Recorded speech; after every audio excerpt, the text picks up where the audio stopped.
बच्चों, आशा है आप सब लोग घर में स्वस्थ एवं सुरक्षित होंगे। आज हम दिन, महीने और ऋतुओं के बारे में जानकारी प्राप्त करेंगे। बच्चों, आज कौन सा दिन है? सबको पता ही होगा। सप्ताह में 7 दिन होते। अंग्रेजी में आप जानते हैं Monday, Tuesday, Wednesday, Thursday, Friday, Saturday, Sunday.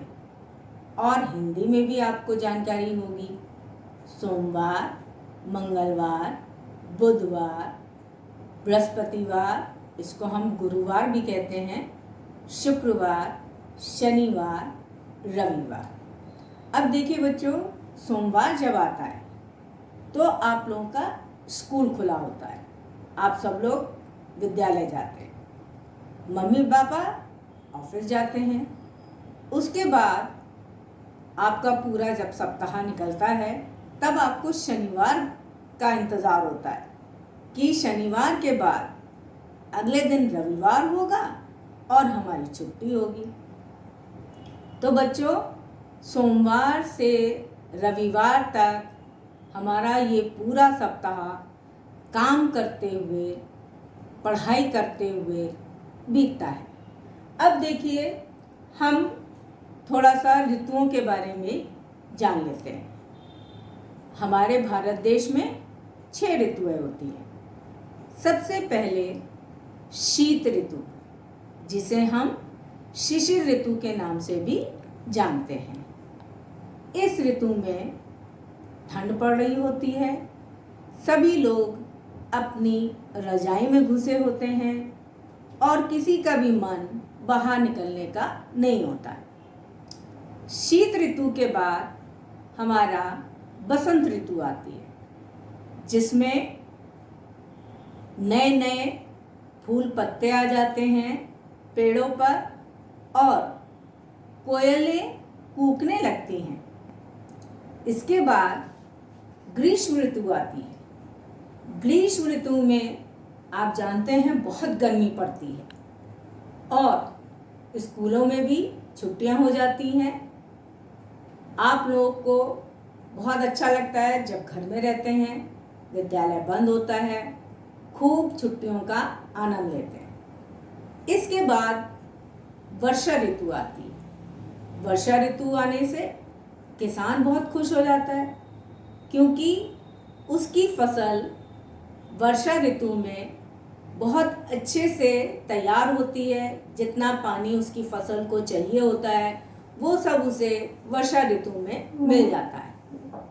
वर्षा ऋतु के बाद आती है शरद ऋतु। शरद ऋतु में तापमान जो है ना बहुत ज़्यादा होता है ना कम होता है और मौसम एक सा रहता है। इसके बाद आता है हेमंत ऋतु। हेमंत ऋतु में थोड़ा सा तापमान घटने लगता है और कहते हैं कि हल्का जाड़ा पड़ने लगता है, गुलाबी जाड़ा पड़ने लगता है।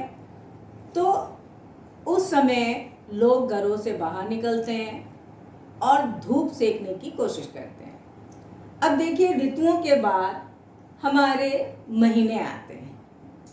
महीने जैसे कि अंग्रेजी में सब जानते हैं जनवरी, फरवरी, मार्च, अप्रैल, मई, जून, जुलाई, अगस्त, सितंबर, अक्टूबर, नवंबर, दिसंबर। लेकिन बच्चों, आप ये जानते हैं कि जिस तरह से अंग्रेजी के महीने होते हैं उसी तरह से हिंदी के महीने भी होते हैं।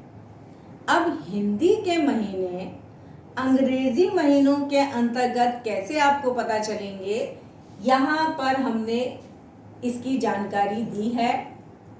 देखिए, हिंदी महीना जो है वो सबसे पहले चैत से शुरू होता है। जैसे अंग्रेजी महीना जनवरी से शुरू होता है, हिंदी महीना चैत से। अब ये चैत का महीना जो है वो अंग्रेजी महीनों में आपको कहाँ मिलेगा? ये मार्च और अप्रैल में मिलेगा। ठीक है, तो ये चैत का महीना जो होता है, इस महीने में आपका एक त्योहार आता है हिंदुओं का, जिसमें दुर्गा जी की स्तुति से उसका आरंभ किया जाता है और रामनवमी से उसकी समाप्ति होती है। इसके बाद हमारा अगला हिंदी महीना है वैशाख का, जो अप्रैल और मई में आता है। इसके बाद मई और जून में ज्येष्ठ महीना है। ज्येष्ठ महीने में जैसा कि आप लोगों को पता होता है कि बहुत गर्मी होती है, तापमान बढ़ जाता है, तो विद्यालयों में छुट्टियां हो जाती हैं और कॉलेजेस में भी छुट्टी हो जाती है, सब बच्चे घर में होते हैं। इसके बाद आता है जून, आषाढ़ और जुलाई के बीच में आता है। श्रावण का महीना जुलाई और अगस्त में आता है। श्रावण के महीने में एक हिंदुओं का पवित्र त्योहार पड़ता है रक्षाबंधन, जो भाई और बहन के प्रेम का प्रतीक होता है। अगस्त के महीने में एक हमारा राष्ट्रीय पर्व पड़ता है, जिसे हम स्वतंत्रता दिवस के नाम से जानते हैं, जिसे पूरा राष्ट्र मिलजुल कर प्रेम भाव से मनाता है। अगस्त और सितंबर के महीने में भाद्रपद महीना आता है। इसके बाद सितंबर और अक्टूबर में आश्विन का महीना आता है। आश्विन के महीने में हमारे यहाँ एक बहुत बड़ा हिंदुओं का त्योहार आता है, जिसको हम दुर्गा पूजा और दशहरे के नाम से भी जानते हैं। दुर्गा पूजा जो हमारे बंगाल के जो लोग हैं वो बहुत धूमधाम से उसको मनाते हैं। वैसे तो दुर्गा पूजा पूरे भारतवर्ष में उत्साह से मनाया जाता है और दशहरे के रूप में इसका समापन होता है, जिसमें रावण, कुंभकर्ण और मेघनाद के पुतले जलाए जाते हैं। इसके बाद अक्टूबर और नवंबर के महीने में कार्तिक का महीना आता है। कार्तिक के महीने में एक और हिंदुओं का बड़ा त्योहार आता है, जिसे हम दीपावली के नाम से जानते हैं। आपको पता ही होगा कि रामचंद्र जी रावण का वध करके और सीता जी लक्ष्मण जी के साथ जब अयोध्या वापस लौटे थे, तो 14 वर्ष के वनवास के बाद अयोध्या वासियों ने खुशियां मनाई थी और दीपावली का पर्व उसी खुशियों को प्रतीक मानते हुए मनाते हैं। इसके बाद नवंबर और दिसंबर में माघ शीर्ष का महीना आता है। दिसंबर और जनवरी में पौष।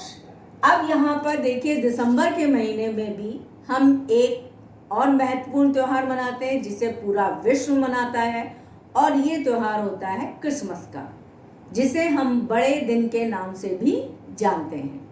क्रिसमस में जैसा कि आप जानते हैं बच्चों कि ईसा मसीह का जन्म हुआ था। इसमें सेंटा क्लॉज भी होते हैं, जो बच्चों को खूब सारे उपहार देते हैं और बच्चे बहुत खुश हो जाते हैं उन उपहारों को पाकर, और उन्हें इंतज़ार होता है कि अगले साल सेंटा क्लॉज फिर आएंगे और उनको फिर से ढेर सारे उपहार देंगे। इसके बाद देखिए, जनवरी और फरवरी में माघ का महीना आता है और फरवरी और मार्च में फाल्गुन का महीना आता है।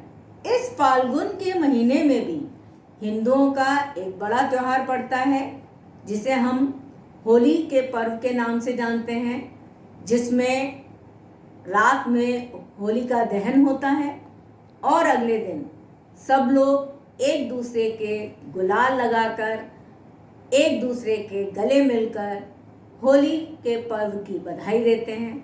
तो बच्चों, इस तरह से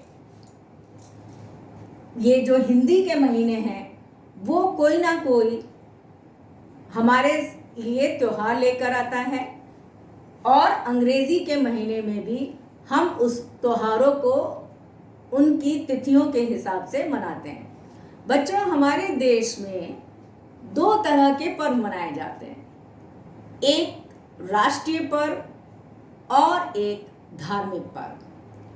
बच्चों, राष्ट्रीय पर्व के अंतर्गत हमारे यहाँ स्वतंत्रता दिवस, गणतंत्र दिवस, 2 अक्टूबर यानी कि गांधी जयंती, इन पर्वों को हम मनाते हैं और बिना किसी भेदभाव के ये पर्व पूरा राष्ट्र मिलजुल कर प्रेम भाव से मनाता है।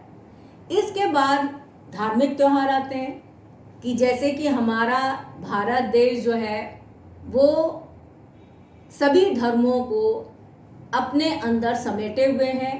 हम सभी धर्मों का सम्मान करते हैं और हर धर्म के लोग अपने अपने पर्वों को बड़े धूमधाम से उत्साह से मनाते हैं। जैसे हिंदू लोग होली, दशहरा, दीपावली के त्यौहार मनाते हैं, मुसलमान ईद, बकरीद का त्यौहार मनाते हैं, सिख लोग गुरु पर्व का त्यौहार मनाते हैं और ईसाई लोग क्रिसमस का त्यौहार धूमधाम से मनाते हैं। तो बच्चों, आपको ये पाठ बहुत अच्छे से समझ में आ गया होगा। हमारा भारत देश धर्मनिरपेक्ष देश है और हम अपने सभी धर्मों का बहुत ही आदर और सम्मान करते हैं। धन्यवाद।